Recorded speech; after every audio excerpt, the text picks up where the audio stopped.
السلام عليكم ورحمة الله وبركاته. إن الحمد لله نحمده ونستعينه ونستغفره ونؤمن به ونتوكل عليه ونعوذ بالله من شرور أنفسنا ومن سيئات أعمالنا. من يهده الله فلا مضل له ومن يضلله فلا هادي له. ونشهد أن لا إله إلا الله وحده لا شريك له. ونشهد أن سيدنا وسندنا وحبيبنا وشفيعنا وطبيبنا وطبيب قلوبنا وأولانا ومولانا محمدا عبده ورسوله الذي يرسله بالحق إلى الخلق بشيرا ونذيرا وداعيا إلى الله بإذنه وسراجا منيرا. أما بعد فأعوذ بالله من الشيطان الرجيم. بسم الله الرحمن الرحيم. وذكر فإن الذكرى تنفع المؤمنين. وقال نبينا وصفينا وحبيبنا صلى الله عليه وسلم: عليكم بمجالسة العلماء واستماع كلام الحكماء، أو كما قال عليه الصلاة والسلام.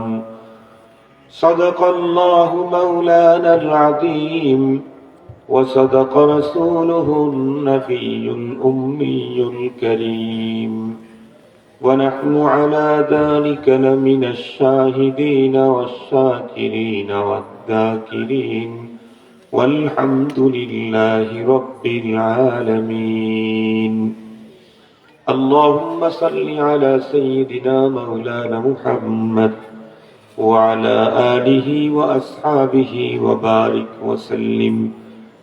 اللهم صل على محمد النبي الأمي وعلى آله وسلم تسليما. يا رب صل وسلم دائما أبدا على حبيبك خير الخلق كلهم. আলহামদুলিল্লাহ।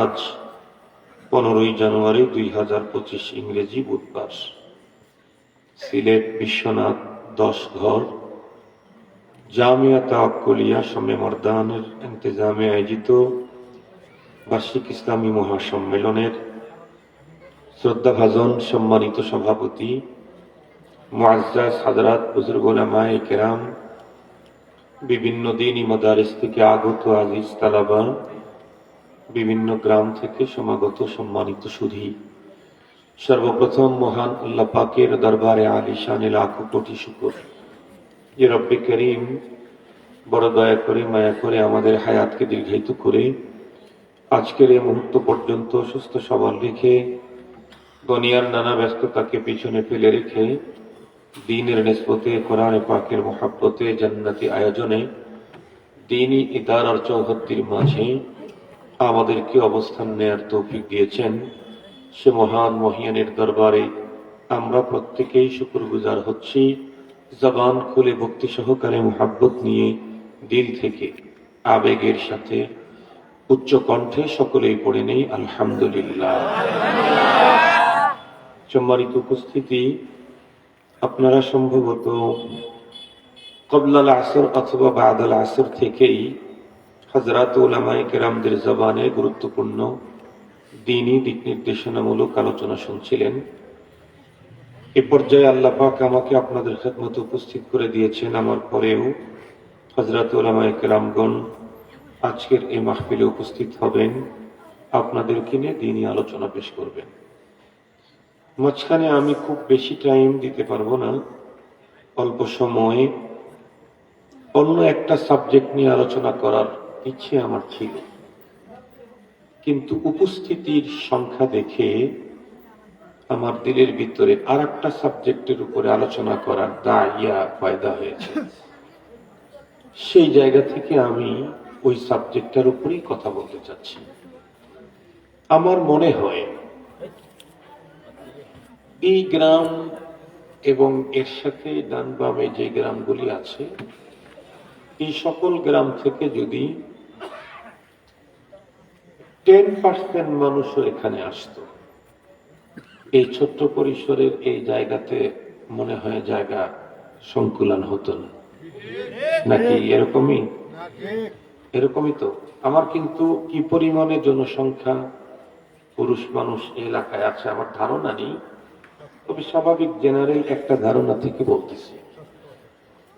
অথচ এই মাদ্রাসার মাহফিল প্রতিদিন হবে না, প্রতি সপ্তাহে হবে না, প্রতি মাসেও হবে না, বছরে একটা দিন।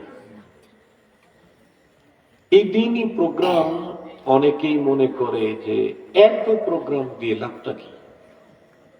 এই মুন্সিবাড়ি প্রোগ্রাম, সময় মর্দানের প্রোগ্রাম, পীরের প্রোগ্রাম, কালীগঞ্জের প্রোগ্রাম, এই প্রতিদিন এত ওয়াজ, এটার কি প্রয়োজন?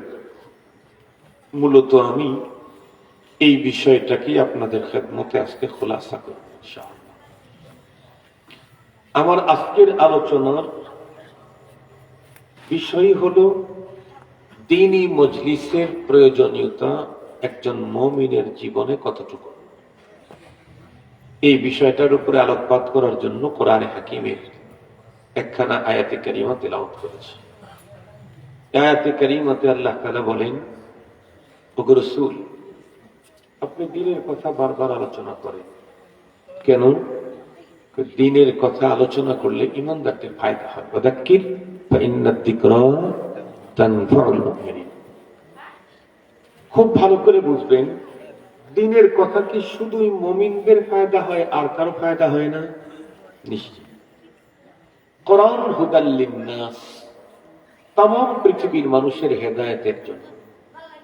বাট কোরআনের দ্বারাই সব মানুষ হেদায়েত প্রাপ্ত হবে না, কিন্তু কোরআনের আলোচনার দ্বারাই সমস্ত মুমিনের ফায়দা হবে।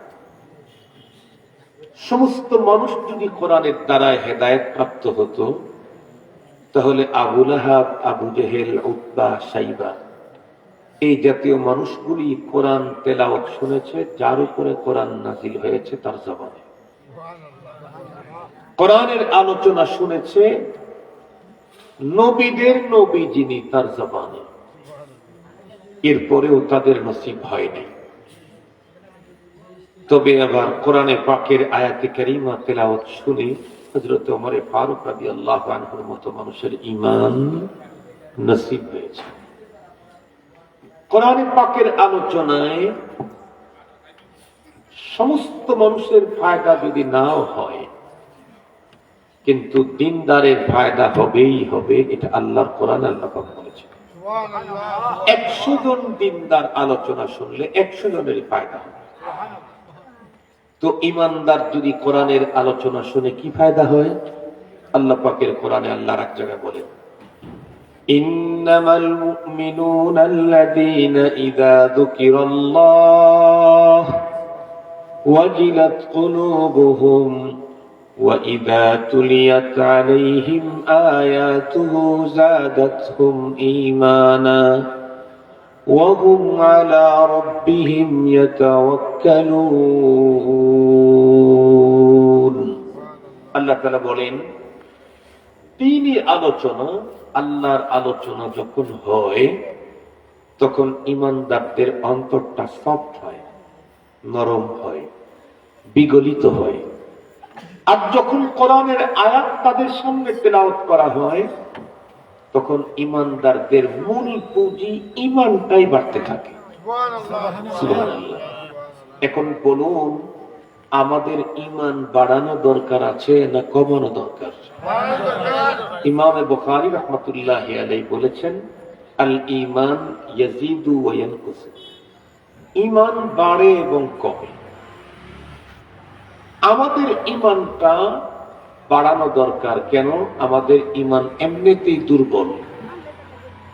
আমাদের ঈমান আমাদেরকে শীতকালীন সময়ে মসজিদ পর্যন্ত নিয়ে যেতে পারে না। আমাদের ঈমান আমাদেরকে বাড়ির পাশে থেকেও কোরআনের মাহফিল পর্যন্ত আনতে পারে না। যে ঈমান আমাকে মসজিদ পর্যন্ত নিতে পারে না, এত দুর্বল ঈমান আমাকে পরপারে জান্নাতে নিতে পারে না। যে ঈমান আমাকে গুনাহের কাজ ছাড়াইতে পারে না, এখনো বেগানা নারীর আড্ডা থেকে আমাকে রক্ষা করতে পারে না, এখনো মিথ্যা কথা বলা থেকে আমাকে সেভ করতে পারে না, এখনো অনিয়ম অনীতি দুর্নীতি থেকে আমার ঈমান আমাকে সেভ করতে পারে না।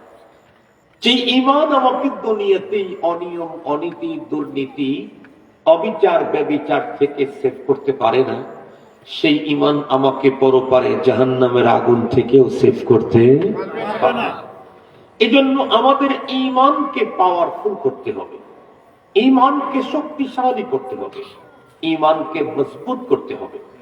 ঈমান যদি কেউ বাড়াইতে চায়, ফুলফিল করতে চায়, পাওয়ারফুল করতে চায়, তাহলে এই ঈমানকে ফুলফিল করার যত পদ্ধতি কোরআনে ইসলামে দিয়েছে আল্লাহ, তার ভিতরে সবচেয়ে সহজ পদ্ধতি হলো কোরআনের আলোচনার বরকতপূর্ণ মজলিসে উপস্থিত থাকা। এত বেশি দাম এ মজলিসে। হাদিসে পাকে রাসূল করিম সাল্লাল্লাহু আলাইহি ওয়াসাল্লাম ইরশাদ করেছেন, তাদারুসুল ইলমি সাআ খায়রুম মিন ইবাদাতি 60 সানা। দ্বীনি আলোচনার অল্প টাইম এখানে সময় ব্যয় করা 60 বছর ভেজাল মুক্ত দিনে রোজা রাত্রে কিয়ামুল লাইল করলে যেই পরিমাণে নেকি, এই পরিমাণের নেকির চাইতে বেশি নেকি আল্লাহ দান করেন। বলেন তো দেখি, এই যোগ্যতা কি আমাদের আছে?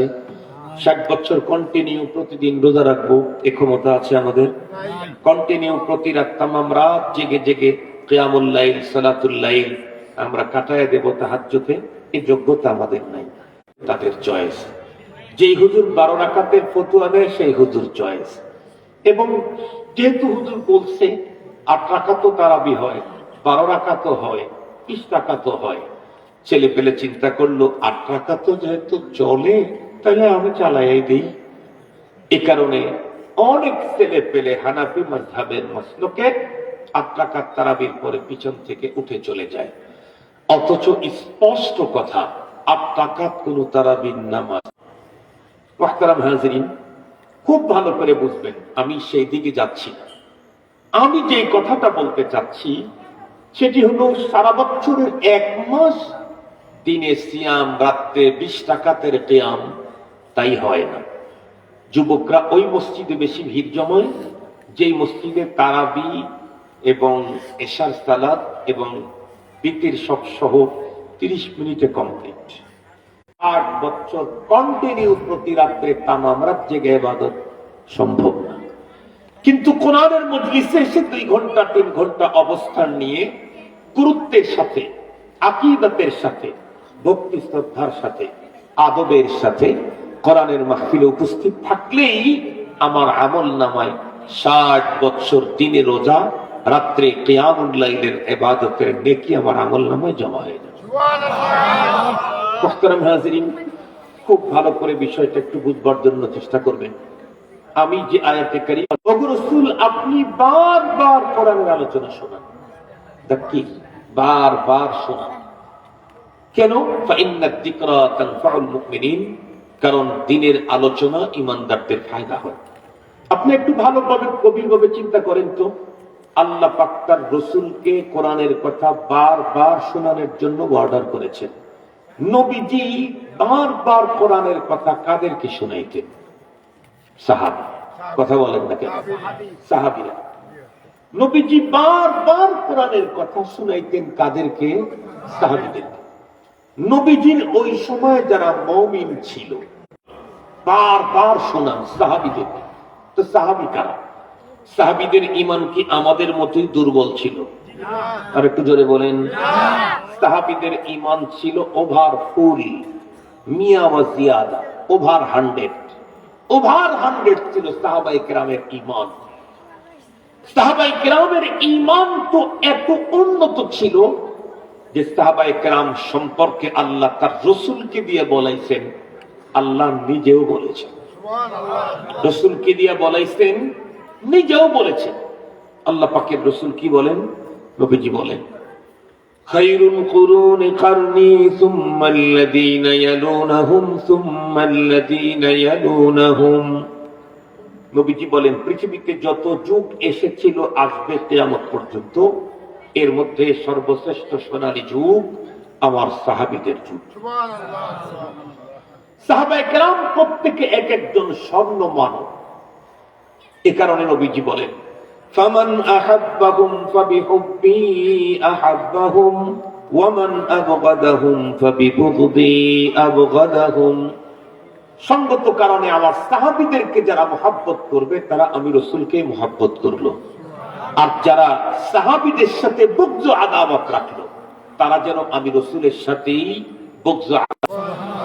যাকেই তুমি ফলো করবে জান্নাত পেয়ে যাবে। তাহলে আল্লাহ পাকের রাসূলের সাহাবীরা হলেন তাম পৃথিবীর সমস্ত মানুষের জন্য মডেল। কথা বলেন কি? মডেল। নবীজি কি বললেন? আমার প্রতিটি সাহাবী আকাশের উজ্জ্বল নক্ষত্রের ন্যায়, যাকে ইক্তেদা করবে তুমি জান্নাত পেয়ে যাবে, সেটায় প্রাপ্ত হয়ে যাবে।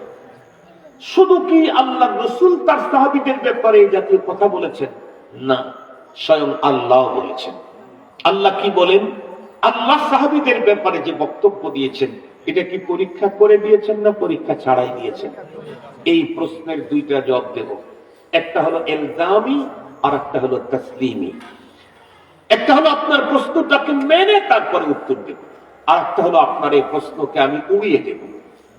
প্রথম কথা হলো, বলুন তো দেখি পৃথিবীর কাউকে আল্লাহ পাকের পরীক্ষা করে জানা দরকার আছে কি? কথা বলেন না কেন? না। কেন? আমি যদি এইখানে একটা কিছু লিখি, আমি একটা চিঠি লিখলাম, বলুন তো দেখি এই চিঠির ভিতরে কি আছে এটা আমাকে পড়ে জানতে হবে? কেন? আমি নিজেই লিখো যে দাদন্দে মরদম কে দরজামা কি, কারণ উনি লিখেছেন। যিনি লিখেছেন তাকে পড়ে জানতে হয় না। বলুন তো দেখি কুল কায়নাতের স্রষ্টা কে? আল্লাহ। সাহাবীদেরকে কে তৈরি করেছেন? আল্লাহ। সুতরাং সাহাবায়ে কেরামের ব্যাপারে কোনো কথা বলতে চাইলে রব্বে কারীমের পরীক্ষার প্রয়োজনই নাই। উনি তৈরি করেছেন, উনি কি পরীক্ষা করবেন? উনি তো তৈরি করেছেন। দ্বিতীয় নম্বর, হ্যাঁ, উনি তৈরি করার পরেও সাহাবায়ে কেরামদেরকে পরীক্ষা করেছেন আল্লাহ তাআলা। পরীক্ষা যে করেছেন, জটিল জায়গায় পরীক্ষা নিয়েছেন। যেই জায়গা পরীক্ষা করার মতো ওই সাহাবায়ে কেরাম, ওদের পরীক্ষা করা হয়েছে ওদের অন্তরের উপরে। কোথায়? আমরা তো কোন মানুষকে বুজুর্গ, আল্লাহর ওলি, কুতুব, গাউস, শাহজালাল, শাহপরান, আব্দুল কাদের জিলানী, ফেরেশতা, এই জাতীয় কত উপাধি লাগাই। আমরা যে লাগাই উপরেরটা দেখে, টুপি দেখেছি, পাগড়ি দেখেছি, দাড়ি দেখেছি, জুব্বা দেখেছি, নামাজ পড়তে দেখেছি, হজ করতে দেখেছি, উমরায় যেতে দেখেছি, সদকা করতে দেখেছি, জিকির করতে দেখেছি, আউয়াবিন চাষ ইসলাম করতে দেখেছি, আল্লাহর রাস্তায় আন্দোলন করতে দেখেছি। সবগুলা হলো উপর, এগুলা হলো বাহ্যিক জিনিস। বলুন তো দেখি মানুষের ঈমান উপরে থাকে না ভিতরে থাকে? ঈমানের জায়গা হলো কলব। কথা বলেন না কেন? ঈমানের জায়গা কলব। এই কলব পরীক্ষা করার মতো ক্ষমতা, যাচাই করা, পরখ করার মতো ক্ষমতা পৃথিবীর কোন সায়েন্টিস্টের আব্বারও নাই। আজকের পৃথিবীতে অনেক নামি দামি পাওয়ারফুল ক্যামেরা আবিষ্কার হয়েছে। মানুষের বডির উপরে ক্যামেরাটা রেখে দিলে একদম ভিতরে সরষার দানার মতো কিছু থাকলেও সেটাও, কথা বলেন না কেন, ক্যামেরাতে চলে আসে। এমন ক্যামেরা আবিষ্কার হয়েছে, উপরে ধরে ওর ঈমান আর তাকওয়া কতটুকুন আছে এটা বলে দিতে পারে। এই রকমের কোন ক্যামেরা আবিষ্কার হয় নাই, কিয়ামত পর্যন্ত হবেও না। অন্তরের পরীক্ষা দিতে পারেন কেবলই একজন, যিনি অন্তর্যামী। কে? আল্লাহ। উনি অন্তর তৈরি করেছেন, উনি ওই জায়গার পরীক্ষা করতে পারেন। এ কারণে আল্লাহ পাকের রাসূল বলেছিলেন একজনকে, হাল্লা শাকাত্তা কালবা। আল্লাহ পাক রব্বুল আলামিন সাহাবায়ে কেরাম সম্পর্কে যে বক্তব্য, মন্তব্য, বন্ধুরা আমার যেই ঘোষণা দিয়েছেন, এই ঘোষণাগুলি আল্লাহ পাক রব্বুল আলামিন পরীক্ষা করে দিয়েছেন। পরীক্ষা ছাড়া দিলেও 100 ছিল, এরপরেও পরীক্ষা করেছেন। পরীক্ষা যে করেছেন, সাহাবায়ে কেরামের অন্তরের পরীক্ষা করেছেন। সাহাবায়ে কেরামের অন্তরকে পরীক্ষা, তার অভিব্যক্তি পেশ করেছেন, বলেন আমি রাজি। খুব ভালো করে বুঝবেন, শুধুমাত্র কেবলমাত্র সাহাবায়ে কেরামের অন্তর পরীক্ষা করে আল্লাহ পাক সেটার উপরে সন্তুষ্টি প্রকাশ করেছেন এমনটি না, বরং সাহাবায়ে কেরামের জন্য আল্লাহ পাক রব্বুল আলামিন পুরস্কার ঘোষণা করেছেন।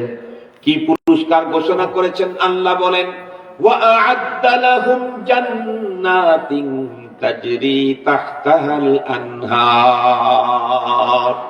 আমি আল্লাহ সাহাবায়ে কেরামের উপরে রাজি আর খুশি, আর তাদের জন্য রেডি করে রাখলাম বাগান বাড়ি।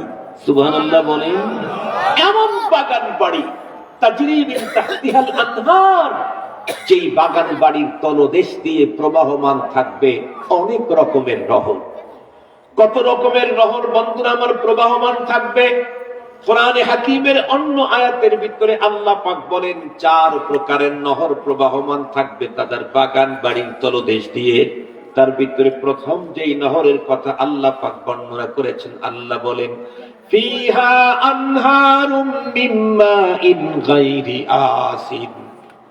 আমাদের দেশের ভিতরে সবচেয়ে উন্নত পানি, মেডিকেটেড বন্ধুরা আমার, ফ্রেশ ড্রিঙ্কিং ন্যাচারাল ওয়াটার, যেগুলি আমরা প্যাকেট পানি কিনে খাই। এরপরে 4 প্রকারের নহর থাকবে। তার ভিতরে একটা থাকবে পানির নহর। এই পানির ব্যাপারে রব্বে কালিম জানায়া দিলেন, জিন্দেগিতে কোনোদিন এই পানি অস্বাস্থ্যকর হবে না।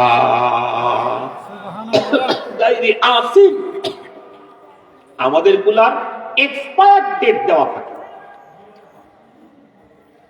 আর রব্বুল আলামিন যে পানির নহর দিবেন সেখানে লেখা থাকবে জীবনেও কোনোদিন এই পানির ডেট এক্সপায়ার হবে না।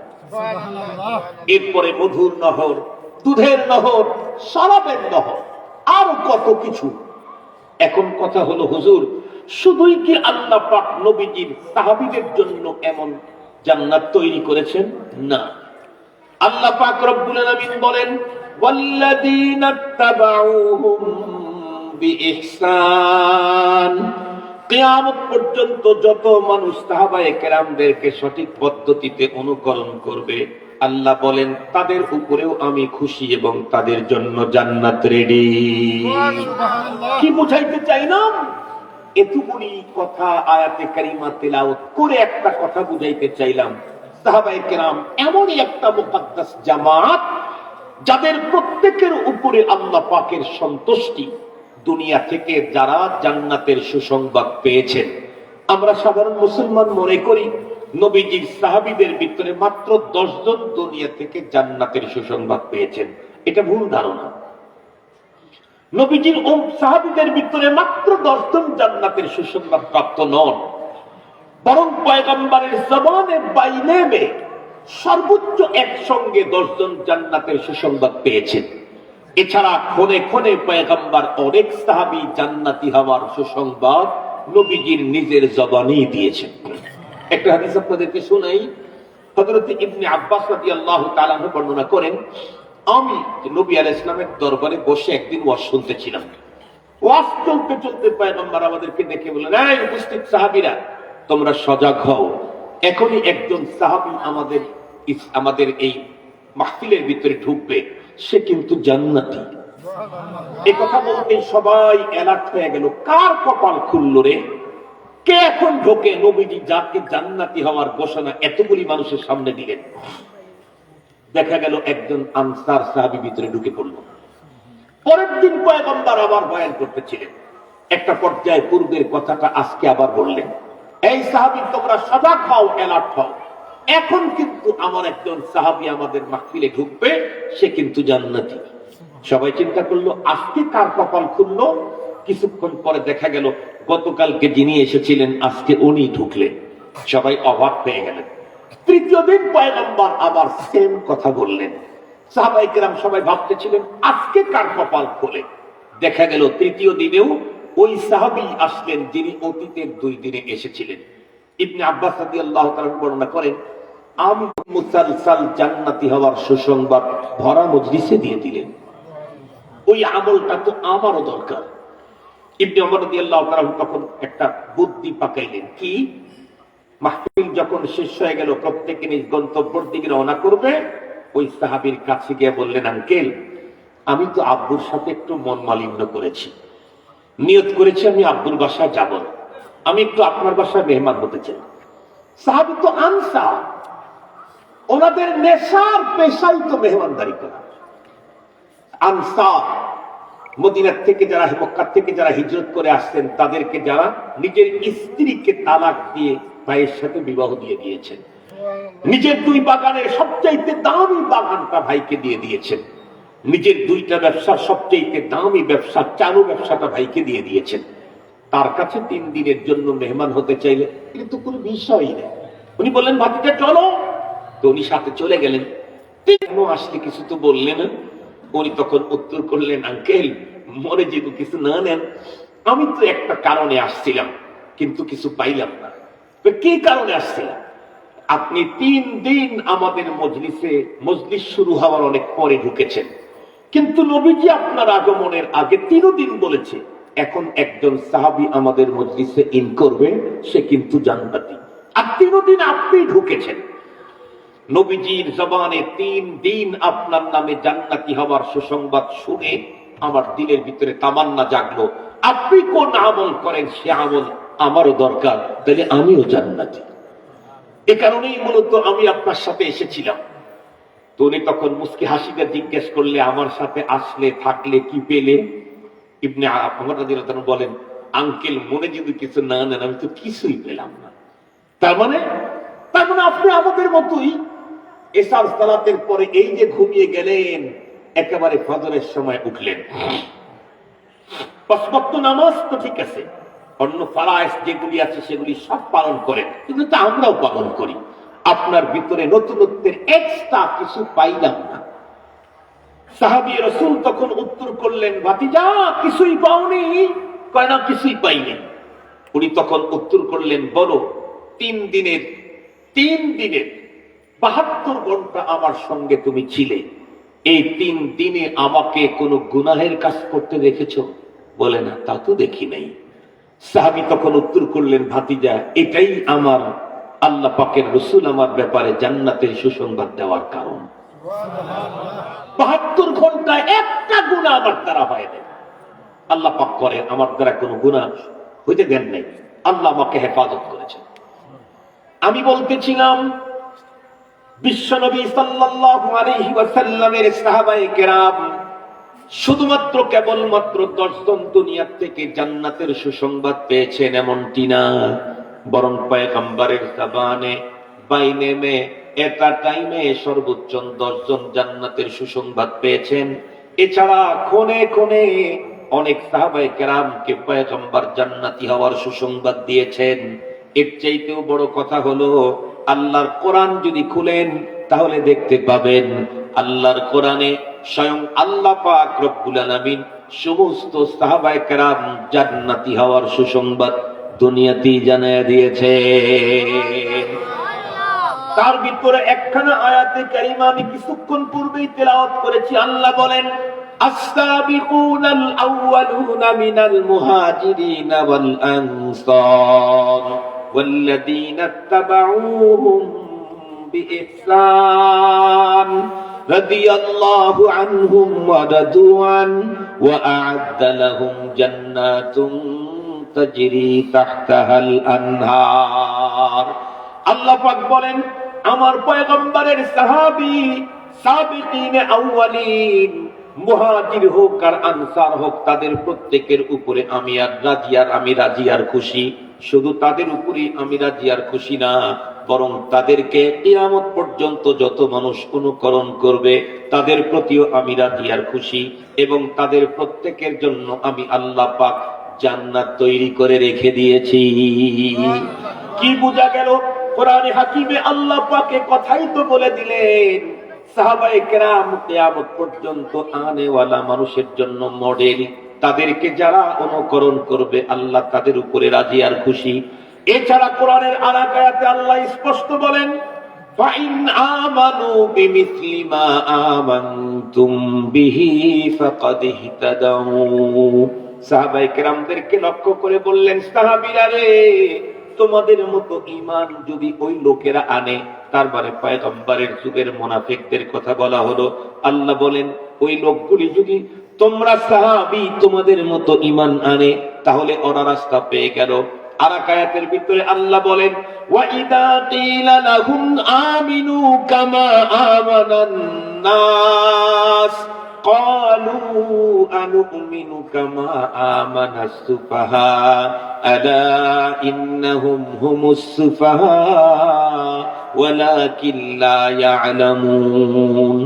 ইযা কিলা লাহুম, যখন বলা হতো মুনাফিকদেরকে, আমিনু তোমরা ঈমান আনো, কেমন? কামা আমানান নাস, যেমনটি ঈমান এনেছে সাহাবায়ে কেরাম। আল্লাহ বলেন নাই কামা আমানার রাসূল, যেমন ঈমান এনেছে নবীজি। এ কথা বলেন নাই কামা আমানান নবী, নবীর ঈমানের মতো ঈমান আনতে বলেন নাই, রাসূলের ঈমানের মতো ঈমান আনতে বলেন নাই। বলেছেন সাহাবীদের ঈমানের মতো ঈমান আনতে। অনেকের মনের মধ্যে প্রশ্ন জাগতে পারে, হুজুর আমরা তো ঈমান আনবো আমাদের নবীর মতো করে, কিন্তু রব্বুল আলামিন সাহাবীদের মতো করে ঈমান আনতে বললেন কেন? তার কারণ হলো, এই পৃথিবীর কোনো একজন মানুষের যোগ্যতা নাই নবীর ঈমানের মতো ঈমান আনবার মতো। নবীজির ঈমানের মতো ঈমান আনার যোগ্যতা পৃথিবীর কোন মানুষের নাই। এ কারণে আল্লাহ আমিনু কামা আমানার রাসূল বলেন নাই, আমিনু কামা আমানান নবী বলেন নাই, বলেছেন আমিনু কামা আমানান নাস। সাহাবীদের ঈমানের মতো ঈমান আনতে বলেছেন কেন? আমাদের পয়গম্বরের যত ঈমান ছিল তার ভিতরে কিছু ঈমান ছিল বিল মুশাহাদা, নিজের চোখে দেখে ঈমান। এমনি না দেখে ঈমানটা যত উন্নত, দেখার পরে উন্নত কম হবে না আরো বেশি হবে? এ কারণেই হযরত ইব্রাহিম আলাইহিস সালাম আল্লাহ পাককে বলেছিলেন, আল্লাহ আপনি আমাকে দেখান কাইফা তুহিয়িল মাউতা, আপনি আপনি কেমনে মরা মানুষটাকে জিন্দা করেন। আল্লাহ তাআলা আল্লাহ পাক বললেন, আওয়ালাম তুমিন, আপনি কি বিশ্বাস করেন না? উনি কি বললেন? ওয়ালাকিন লিয়াতমাইন্না কলবি, বিশ্বাস তো আমার আছে, এটা আরো মজবুত হবে মুশাহাদার দ্বারায়, দেখার দ্বারায়। আল্লাহ পাকের রাসূল তার যত ঈমান এর ভিতরে অনেকগুলি বিল মুশাহাদা, চোখে দেখে। যেমন আল্লাহর প্রতি আমার রাসূলের ঈমান বিল মুশাহাদা, নিজের চোখে আরশে আজিমে আল্লাহ পাকের সাথে মেরাজের রাতে দেখা হয়েছে। কথা বলেন না কেন? সেই রাত্রেই আল্লাহ পাকের রাসূল জান্নাতকে নিজের চোখে দেখেছেন। সুবহানাল্লাহ বলবেন কি? সেই সফরে আমাদের পয়গম্বর জাহান্নামকে নিজের চোখে দেখেছেন। আল্লাহু আকবার বলেন। তাহলে আমার পয়গম্বর জান্নাতের প্রতি ঈমান বিল মুশাহাদা, জান্নাতের প্রতি ঈমান বিল মুশাহাদা, আল্লাহর প্রতি ঈমান বিল মুশাহাদা। আমাদেরকে যদি আল্লাহ বলতেন রাসূলের ঈমানের মতো ঈমান আনো, তাহলে আমাদের তো মেরাজে যাওয়া লাগতো। কথা কি বুঝাইতে পারছি? আমাদেরকে জান্নাত দেখা লাগতো, আমাদেরকে জাহান্নাম দেখা লাগতো। এই সুযোগ, এই যোগ্যতা, এই সিস্টেম আছে কি? নেই। এজন্য আমাদেরকে বলা হয়েছে সাহাবীদের ঈমানের মতো ঈমান আনতে। আল্লাহু আকবার বলেন। তাহলে এখন আপনারা বলুন, সাহাবায়ে কেরাম কত উন্নত ঈমান বলা, যাদের ঈমানের মতো ঈমান আনতে পৃথিবীর মানুষকে ওয়াদা করা হয়েছে। এই মানের ঈমান বলা, তারা যদি কোরআনের আলোচনা, দ্বীনের আলোচনা বারবার শুনতে হয়, যেমনটি আল্লাহ তার রাসূলকে ওয়াদা করলেন, ওয়াদাক্কির, ওগো আল্লাহর রাসূল, ওগো আমার হাবিব, আপনি বারবার কোরআনের কথা শোনান। আল্লাহর রাসূল কোরআনের কথা বারবার কাদেরকে শুনাইছেন? সাহাবীদেরকে। সাহাবীরা যদি এত বারবার কোরআনের কথা শুনতে হয়, যাদের ঈমান কিয়ামত পর্যন্ত আনেওয়ালা মানুষের ঈমানের মডেল, তাহলে আমাদের মতো দুর্বল ঈমানওয়ালাদের কোরআনের আলোচনা কি পরিমাণে শোনা দরকার আপনারা বলেন। এখন মুসলমান ভাইরা আমার ভালো করে বুঝবেন, সাহাবায়ে কেরামের ভিতরে একজন সাহাবী ছিলেন বিশ্ববরেণ্য, পৃথিবীর বন্ধুরা আমার উঁচা মানের ফকিহ, উনি হলেন ইবনে মাসউদ রাদিয়াল্লাহু তাআলা আনহু। ওনার কথা আমি বন্ধুরা আমার হাদিস থেকে বর্ণনা করি। বিশ্ব নবীজি একদিন মসজিদে নববীর ভিতরে বয়ান করতেছিলেন। মসজিদে নববীর কোন এক কর্নারের ভিতরে বন্ধুরা আমার কিছু সাহাবায়ে কেরাম দাঁড়ানো ছিলেন। তাদেরকে দাঁড়ানো দেখে পয়গম্বরের জেহেনের ভিতরে ইনকিবাস পয়দা হয়ে গেছে। নবীজি বন্ধুরা আমার তাদেরকে লক্ষ্য করে বললেন, ইজলিসু, তোমরা বসো। আজীব কথা হলো, যেই মুহূর্তে পয়গম্বরের জবান থেকে শব্দটা বের হলো তোমরা বসো, ওই মুহূর্তে ইবনে মাসউদ রাদিয়াল্লাহু আনহু নিজের বাড়ি থেকে পাগলের মতো বন্ধুরা আমার ছুটে আসতেছিলেন। উনি আগের থেকে জানতে পারেন নাই, পরবর্তীতে জানতে পারলেন আল্লাহর পয়গম্বর মসজিদ নববীতে বয়ান করতেছেন। ইবনে মাসউদ বিশ্ব সেরা ফকিহ সাহাবী, বিশ্ব সেরা ফকিহ সাহাবী। উনি যখন জানতে পারছেন পয়গম্বর বয়ান করতেছেন, উনি বন্ধুরা আমার সকল কাজকে স্টপ রেখে পয়গম্বরের বয়ানে অংশগ্রহণ করার জন্য ছুটে আসতেছিলেন। কিন্তু আজীব ইত্তেফাক, যখন বন্ধুরা আমার একদম মসজিদ নববীর পাশে রাস্তা পর্যন্ত যখন এসে গেছে, তখন পয়গম্বরের কানের একটা শব্দ, মুখের একটা শব্দ ওনার কানে গিয়ে আঘাত করলো, ইজলিসু, তোমরা বসো। এ কথা শোনা মাত্র ইবনে আব্বাস আর ইবনে মাসউদ রাদিয়াল্লাহু আনহু ওই রাস্তার ভিতরে বসে পড়লেন। পয়গম্বর বয়ান করলেন। বয়ান যখন শেষ হয়ে গেল, উপস্থিত সকলে পয়গম্বরের কাছ থেকে বিদায় নিয়ে চলে গেলেন। সেই মুহূর্তে ইবনে মাসউদ রাদিয়াল্লাহু তাআলা আনহু নবীজির সঙ্গে দেখা করার জন্য ঢুকতেছিলেন। নবীজি জিজ্ঞাসা করলেন, আব্দুল্লাহ, তুমি কি আগের থেকে ছিলে না? তুমি কি বয়ানে ছিলে না? হযরত আব্দুল্লাহ ইবনে মাসউদ রাদিয়াল্লাহু তাআলা আনহু সমস্ত ঘটনা পয়গম্বরকে খুলে বললেন, ওগো নবীজি, আমি আগের থেকে জানতাম না। যখন জানতে পারলাম আপনি মসজিদ নববীতে বয়ান করছেন, তখন সব কাজ ফেলে রেখে আপনার বয়ানে অংশগ্রহণ করার জন্য দৌড়ে আসতেছিলাম। আজীব ইত্তেফাক, অমুক জায়গা পর্যন্ত যখন আসলাম, তখন আপনার কণ্ঠের একটা সাউন্ড আমার কানের মধ্যে ঢুকলো, বসো। সঙ্গে সঙ্গে আমি আর মসজিদে নববীতে ঢোকার সাহস করলাম না, রাস্তার ভিতরে ওই জায়গাতেই বসে গেলাম। বিশ্ব নবীজি ডেকে বললেন, আব্দুল্লাহ, আমি কি তোমারে বসতে বলছি নাকি? হযরত আব্দুল্লাহ ইবনে মাসউদ উত্তর করেন, ওগো নবীজি, আমি আপনার তর্জমা বুঝতে ভুল করি নাই। আপনি যে বলছেন ইজলিসু, এটা বুঝতে আমি ভুল করি নাই। কিন্তু আপনার কানে যখন পয়গম্বরের, আমার কানে যখন আপনি পয়গম্বরের শব্দ যখন ঢুকলো, বসো, এরপরে আমার পায়ের ভিতরে চলার কোন শক্তি খুঁজে পেলাম না। রাসূল বসতে বলেছেন, সেই শব্দ আমার কানে এসেছে, আমি চলি কেমনে? এখানে অনেকগুলি বিষয় বন্ধুরা আমার লক্ষণীয়। তার ভিতরে আমি যেই কারণে হাদিসটা আপনাদের খেদমতে বললাম, সেটি হলো ইবনে মাসউদ রাদিয়াল্লাহু তাআলা আনহু আজকের বন্ধুরা আমার সাহাবায়ে কেরামের ভিতরে সবচেয়ে বড় ফকিহ সাহাবী। এত বড় ফকিহ সাহাবী, উনি যদি কোরআনের কথার আলোচনার জন্য এত বেশি উদ্গ্রীব উৎকণ্ঠা থাকে, আমাদের মতো সাধারণ মূর্খ সূর্খ আমরা কোরআনের কথার আলোচনা যখনই জানতে পারবো, তখনই আরো দ্রুত গতিতে পাগলের মতো ছুটে যাওয়া দরকার। আমাদের ঈমান দুর্বল, সাহাবায়ে কেরামের ঈমান পরিপূর্ণ। কিয়ামত পর্যন্ত মানুষের ঈমানের মডেল তারা। তারা যদি বারবার কোরআনের কথা শুনতে হয়, আমাদের তো দৈনিক কতবার শোনা দরকার। সেখানে 1 বছর পরে সময় মর্দানের মাহফিল, আশেপাশে না হয় 50টা মাহফিল হয় সারা বছর, আশেপাশে 5 কিলোমিটারের ভিতরে, এর চেয়ে তো আর বেশি হয় না। সপ্তাহে একদিন জুমাবারে কথা শোনেন, এর চাইতে তো বেশি না। সাহাবায়ে কেরামদেরকে নিয়ে নবীজি কত বয়ান করছেন, নবীজির প্রত্যেকটা বয়ানই তো হাদিস। কথা বলেন না কেন? নবীজির প্রত্যেকটা বয়ান হাদিস। পয়গম্বরের হাদিস তো এক এক মুসান্নিফ লক্ষ লক্ষ হাদিস তাদের স্মরণে রেখেছিলেন। ইমাম বুখারী রাহমাতুল্লাহি আলাইহির মুখস্থিত ছিল কয়েক লক্ষ হাদিস।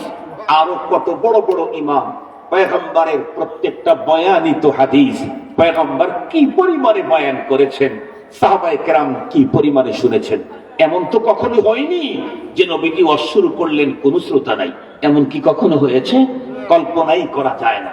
পয়গম্বর তো ওয়াজই করতেন শ্রোতার কারণে। কথা বলেন না কেন?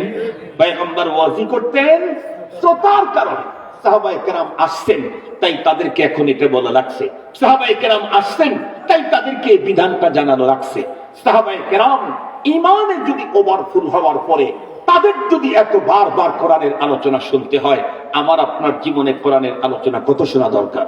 আর একটা কথা বলতে চাই, আমি এক জায়গায় গেছি, যাওয়ার পর আমাকে বলতেছে, হুজুর আমাদের এই মাহফিলটা খুব বেশি মানুষ মুহাব্বত করে। এই ঢাকার গাজীপুর শহীদ স্মৃতি স্কুল মাঠের কেন্দ্রীয় তফসিল 5 দিন ব্যাপী হয়। তুমি আমাকে বলতেছিলেন ওইখানকার মাওলানা হাবিবুর রহমান মিয়াজি সাহেব ওই অঞ্চলের সবচেয়ে বড় আলেম, দাঁতের আলেম, পাওয়ারফুল আলেম, বড় ভদ্র মানুষ, বড় মুখলিস মানুষ। উনি বললেন যে এখানে আমাদের এই তবলিগের মুরব্বীরাও এখানে আসে, মুবাল্লিগরাও এখানে আসে, বড় বড় অমুক আসে তমুক আসে। আমি তখন বললাম যে যত বড় ইমানদার তার জন্য কোরআনের মাহফিল তত বেশি দরকার। কথা বলেন না কেন? আমি অনেক বড় হুজুর, আবু বকর সিদ্দিকের চাইতে বড় হুজুর, হযরত আলীর চাইতে বড় হুজুর। তা আমি যদি হযরত আলী রাদিয়াল্লাহু তাআলার চাইতে বড় হুজুর না হয়ে থাকি, হযরত আলীর ব্যাপারে আল্লাহ তাআলা তার রাসূলকে বলেছেন বারবার ওয়াজ শোনান, তাহলে আমার কত শোনা দরকার। আমার যার ঈমান আছে তার জন্য দ্বীনি আলোচনা দরকার আছে। যার হুন্ডা নাই তার কি আর পেট্রোল কেনা দরকার আছে? যে বাইসাইকেল চালায়, কথা বলেন না কেন? যে বাইসাইকেল চালায় তার কি পেট্রোল দরকার আছে? পেট্রোল তো কার দরকার? যার হুন্ডা আছে। কথা বলেন না কেন? যা কি আছে? এই দ্বীনি আলোচনা তো তার দরকার যার ঈমান আছে, যার কাছে দ্বীন আছে, তার জন্য দ্বীনি আলোচনা বেশি দরকার। আল্লাহ শুকর, আলহামদুলিল্লাহ কোরআনের মাহফিলে এসেছি, আমাদের ঈমান বেড়েছে আলহামদুলিল্লাহ। কোরআনী আলোচনা শুনেছি। এই টাইমটাতে গুনাহের কারণে আমরা ছাত্র জামানায় অ্যাবসেন্ট থাকলে স্যার লাল কালি দিত, মনে পড়ে কি? আব্দুল করিম নাই নাই লাল কালি, আব্দুর রহমান ইয়েস স্যার লাব্বাই, তাহলে আর লাল কালি না, তাহলে হাজির। ওস্তাদের ক্লাসে অনুপস্থিত থাকলে লাল কালি দেয়, আর আল্লাহর হুকুম লঙ্ঘন করলে আল্লাহ কলজের উপরে কালো কালি দেয়, কলবের উপরে কালো দাগ দেয়। একটা গুনাহ করছি একটা কালো দাগ, আর একটা গুনাহ করছি আর একটা কালো দাগ। কে দেয়? কথা বলেন না কেন? কথা বলতেছি সহিহ হাদিস। মানুষ যখন গুনাহ করে কলবের উপরে কালো দাগ পড়ে, আর একটা করে আর একটা দাগ পড়ে। এই দাগ নিয়ে পরপারে জান্নাতে ঢোকার কোনো কায়দা নেই, এটা পরিষ্কার করতে হবে। পরপারে পরিষ্কার করতে গেলে অনেক ঝামেলা আছে। দুনিয়াতে এই কালো দাগ পরিষ্কার করার আসান পদ্ধতি হলো কোরআনের মাহফিলে উপস্থিত হয়ে একাগ্রতার সাথে, গুরুত্বের সাথে, আজমতের সাথে কোরআনের আলোচনা শুনতে থাকা। আল্লাহ পাক একদিক থেকে ঈমান বাড়াবেন, অপর দিক থেকে অন্তরের কালিমাগুলি মুছে ফেলবেন, অপর দিক থেকে 60 বছরের ইবাদতের নেকি দিবেন, অপর দিক থেকে আল্লাহর সাথে মহাব্বতের তারাক্কি হবে, অপর দিক থেকে কথায় কথায় মাসআলায় মাসআলায় আমল নামায় নেকি বাড়তে থাকবে। সুবহানাল্লাহ বলবেন কি? এতগুলি ফজিলত এই দ্বীনি আলোচনার বরকতপূর্ণ মজলিসে, জুমা হোক এমনি হোক, জুমাবারে হোক এমনি হোক, ওয়াজ মাহফিলের নামে হোক, হক্কানি উলামায়ে কেরাম কোরআনের যদি কথা বলেন, হাদিসের যদি কথা বলেন, সেখানে আমাকে হাজির হতে হবে। কথা বলেন। কয়েকদিন আগে কক্সবাজারে গিয়েছি, আমার টিকিটটা আমার ফোনের ভিতরে, চার্জ নাই, পেরেশানিতে পড়ে গেলাম। হায় হায়, তাই আমি টিকিট যদি বের করতে না পারি আবার 15,000 টাকা দিয়ে টিকিট করতে হবে। একজনকে বললাম সময়ও নাই, এক্ষুনি বের হতে হবে। বললাম ভাই আমি একটু ওয়াশরুমে যাচ্ছি, তুমি 15টা মিনিট কমপক্ষে একটু চার্জ দাও। কেন?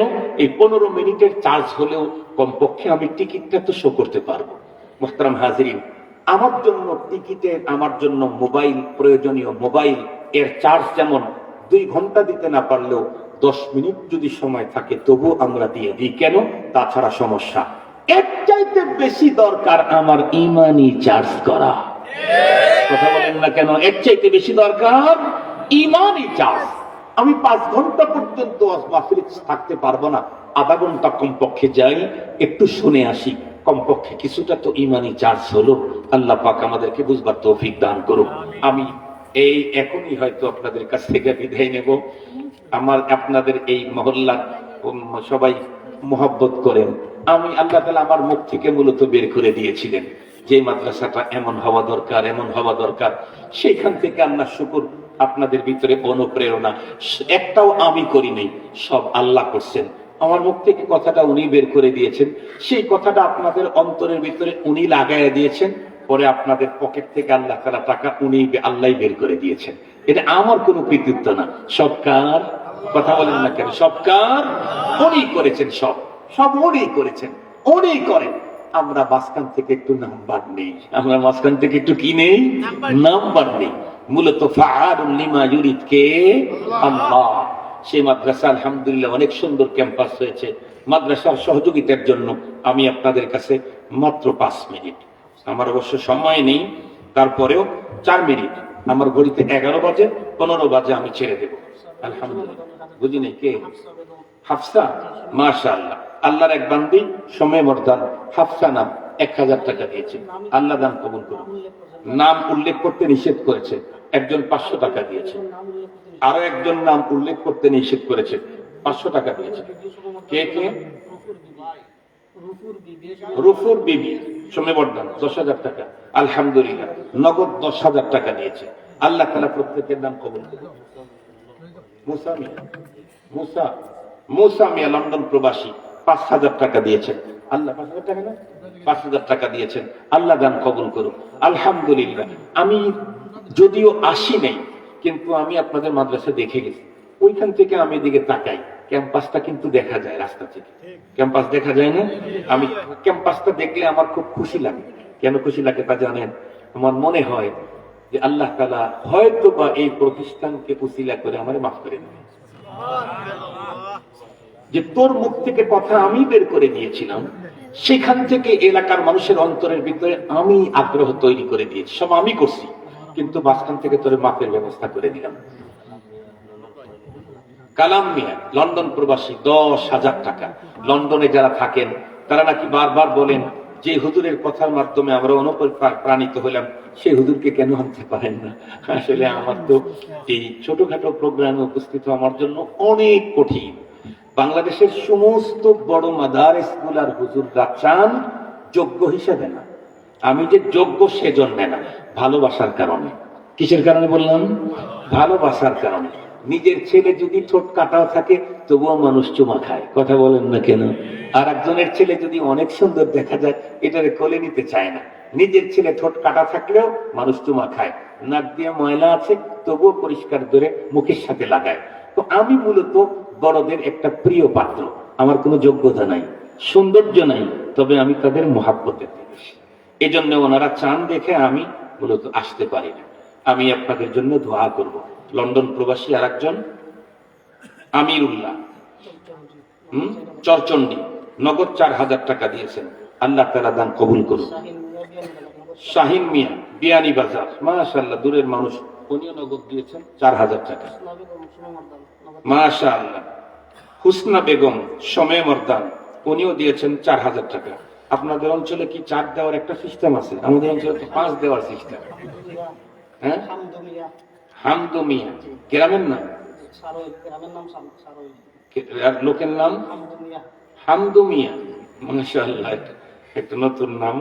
যাই হোক, 1,000 টাকা, তার মানে হলো হামদু মিয়া, 2 জিনিস। মাশাআল্লাহ। শুরুতে আলহামদু দিয়ে তো আর বলে তো না। মাশাআল্লাহ। কি নাম? সৌদা। মাশাআল্লাহ। আমার মেয়ের নাম রেখেছিলাম, আছে এখনো, জাকিয়া সুলতানা সৌদা। 500 টাকা দিয়েছে। আজাদ মিয়া, উনি দিয়েছেন 1,000 টাকা। আলহামদুলিল্লাহ। মানে সব মানুষের শেষে আপনারা মিয়া, এটা একটা সম্মান সূচক শব্দ, তাই না? সম্মান সূচক শব্দ। আরো একজন 500 টাকা দিয়েছেন, নাম বলেন নাই। আল্লাহ যেন কবুল করুন। ও, আমার হাত দিয়ে দিছি এত মানুষের মধ্যে? আচ্ছা ঠিক আছে, এত মানুষের মধ্যে আমারে হাদিয়া দিয়েছে 500। তার মানে কি সবাইকে কি আমাকে দিতে উদ্বুদ্ধ করছে, নাকি সবার সামনে আমাকে এই 500 টাকা হাদিয়া? আমাদের বড়রা এইভাবে হাদিয়া নেয় না। তারপরে উনি আবেগের কারণে দিয়েছেন, উনি তো আর আলেম না, আম্মু অসুস্থ। অবশ্যই আমাকে যে 500 টাকা উনি হাদিয়া দিয়েছেন, এই 500 টাকা আমি নিলাম, এই হাদিয়াটা আমি মাদ্রাসায় দান করে দিলাম। ঠিক আছে, আল্লাহ মাশাআল্লাহ। বদরুল ইসলাম 2000 টাকা দিবেন ওয়াদা করেছেন, আল্লাহ দান করুন। 10 ঘর মুন্সি বাড়ি, আল্লাহ তাআলা তার দান কবুল করুক, জানে মালে আল্লাহ বরকত দান করুন। মুহতারাম হাজিরিন, আমি মনে চায় না আপনাদেরকে রেখে দ্রুত চলে যেতে, কিন্তু কি করব, আর এক জায়গায় ওয়াদা দেওয়া আছে। জি, মাদ্রাসার জন্য তো চাইলাম এতক্ষণ পর্যন্ত ওনাদের কাছে। আপনারা এখানে যারা আছেন তারাও যদি কিছু কিছু বলতেন, তাহলে মাদ্রাসার জন্য আল্লাহ মেহেরবানি চলতেছে, চলতেই থাকবে। দিনই প্রতিষ্ঠান কখনো আটকায় না যদি দুইটা জিনিস ঠিক রাখে।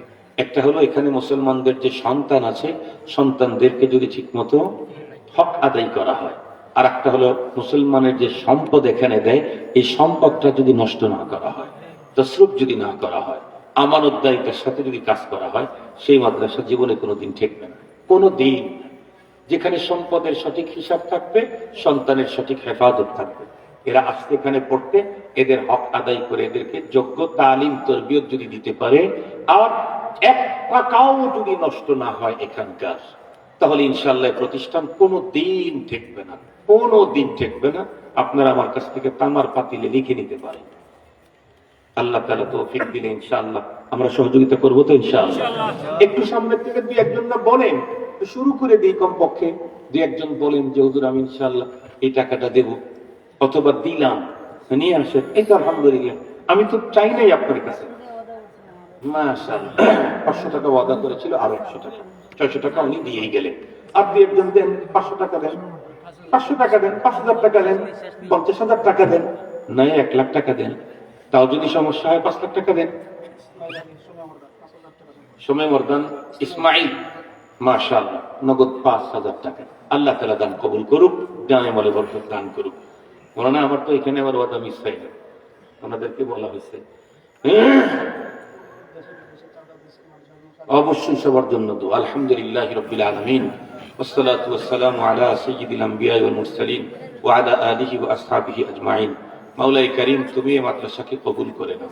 আল্লাহ, অনেক পুরাতন মাদ্রাসা, বুজুর্গানে দিন, অনেক মানুষের মাদ্রাসার পিছনে মেহনত করে কবরবাসী হয়ে গেছে। আল্লাহ, তাদেরকে তুমি জান্নাত নসিব করে দাও। আল্লাহ, যারা এখন বেঁচে আছেন, এর পিছনে মেহনত করেন, তাদের প্রত্যেকের সুস্থতার সাথে নেক হায়াত বাড়ায় দাও। আল্লাহ, আজকের এই মাহফিলকে তুমি ভরপুর কামিয়াবি নসিব করো। আল্লাহ, আমাদেরকে কবুল করে নাও। আল্লাহ, আমাদের উপস্থিতিকে কবুল করে নাও। আল্লাহ, আজকের কোরআনের মাহফিলের উপস্থিতিকে উপলক্ষ করে আমাদেরকে পরপারে জান্নাত দিয়ে দিও। আল্লাহ, এখানে যারা সাহায্য সহযোগিতা করেছেন দেশ বিদেশ থেকে, প্রত্যেকের সাহায্য সহযোগিতা কবুল করে নাও। আল্লাহ, প্রত্যেকের নেক নিয়তকে কবুল করে নাও। আল্লাহ, প্রত্যেকের সকল মুসিবতকে দূর করে দাও, সকল পেরেশানি দূর করে দাও। আল্লাহ, তুমি আমাদেরকে গুণামুক্ত জীবন দান করো। আল্লাহ, আমাদেরকে পেরেশানি মুক্ত জীবন দান করো। আল্লাহ, আমাদের প্রত্যেককে ইজ্জতের জীবন দান করো। আল্লাহ, আমাদের প্রত্যেকের আসানের জীবন দান করো। আল্লাহ, এই মাহফিল শেষ পর্যন্ত অনেক সুন্দরভাবে শেষ পর্যন্ত চলতে পারে তৌফিক দান করো।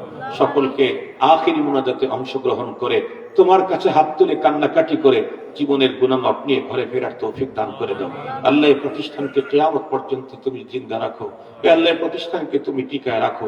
আল্লাহ, এখান থেকে হাজার হাজার কোরআনের পাখিদেরকে তুমি বের করে দিও। তামাম আলমে যেন এই মাদ্রাসার ছাত্ররা দ্বীনের দাওয়াত নিয়ে যেন ঘুরতে পারে তৌফিক দিয়ে দিও। আল্লাহ, এই অঞ্চলের মানুষ অস্বাভাবিক মহাব্বত করে।